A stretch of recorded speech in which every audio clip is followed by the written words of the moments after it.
And in business, now between January and February 2019, the Nigerian National Petroleum Corporation reportedly spent a total of 206.59 billion naira in subsidizing premium motor spirit, popularly known as petrol.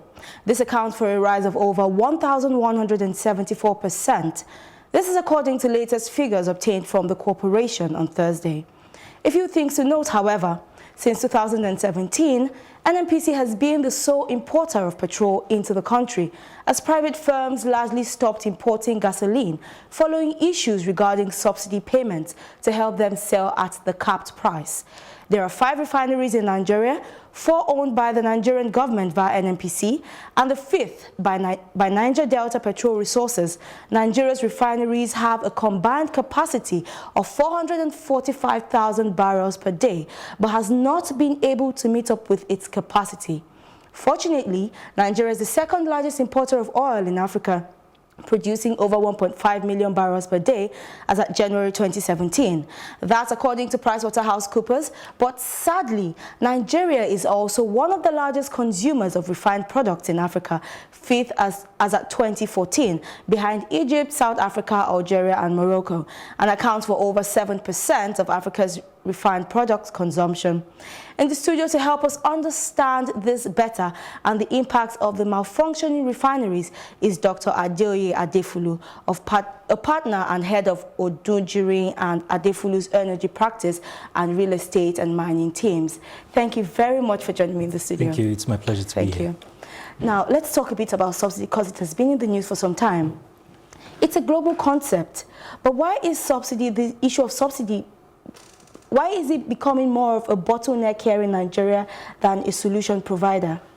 Well, so I think we need to try to understand exactly what subsidy means. So in the first place, clearly, when you say that there is a subsidy for something, it means that there's a differential between what it costs to get that thing and what people actually pay for it. So for example, it was reported that at the sort of PPPRA type template, the current cost of petroleum products should be something over 207 naira per liter.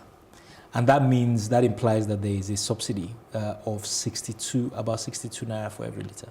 So that means every liter that Nigerians buy of PMS, the government is paying 62 naira on it.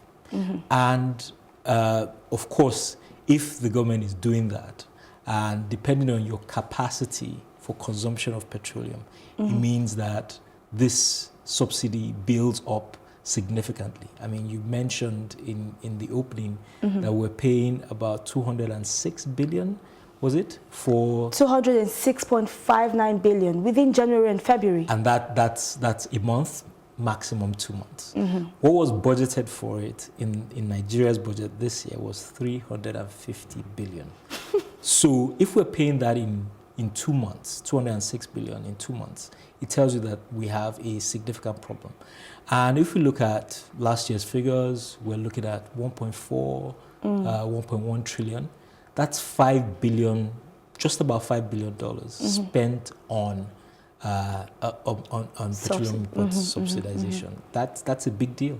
But let's just take a look at this now. Do we have a rough estimate of the event? Do we have a rough estimate of what it would cost to repair the refineries or to fix the refineries, revamp these refineries, rather than what we spend right now on subsidy? So there are different figures as to what it costs to fix the refinery. We've heard figure about 1.8 billion. Sometimes it's higher than that. The bottom, that was $1.8 billion. But the bottom line is the system of subsidy, even if you fix the refineries, will make the refineries unsustainable. So you fix the refineries, you then start selling petroleum products at less than the value of the petroleum products. Well, what that means is that the money that is required to maintain those refineries, to keep them in the state that they are running continuously, well, that money is not going to be provided. And so, really, for me, we've got to ask ourselves a philosophical question in Nigeria, and do we want to continue to subsidize consumption, or do we want to use that money for other things?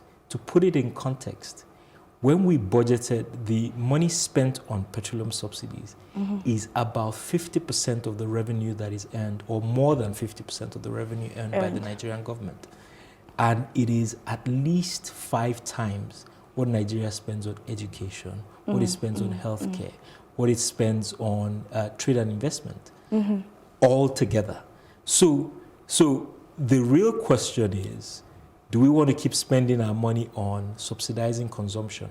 And by the way, that subsidy is not, I mean, people talk about it being for the poor. Yes, the poor do get a benefit of the subsidy. But if you look at a proportion of the people that actually benefit from that subsidy, it's the people that have 5 cars in their house. It's the people that are driving SUVs with 5.7 liter engines. Those are the people that are really taking the benefit of the subsidy.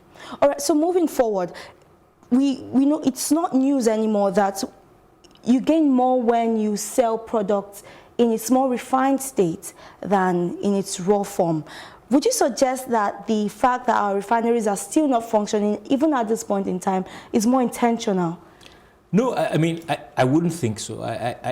To be honest, I think that part of our challenge has been the way in which we look at the role of the government and the role the government should play in this sector. The government owns 4 refineries, the 4 of which are not working in all sense. Yes. And wants to continue to own them, or to continue to own them in some form or the other. Here's the reality. Under Obasanjo regime in 2007, it was proposed, in fact, it was sold. Those refineries, or at least some of those refineries, were sold to Dangote and Otedala. Right now, Mr. Dangote is building his own refinery. And of over 650,000. That's correct. That is more than the 4 refineries owned by Nigeria together. By the time he finishes, I can tell you that he's not going to be selling his refined products to Nigerian government at a subsidized price. Nigerian government has to either find a way to pay for it at the true price of the petroleum products, or he will be selling into the West African market. All right, we're out of time now, but kindly give us 1 or 2 suggestions moving forward. Very quickly, I think that the government should consider seriously removing itself from the subsidy regime.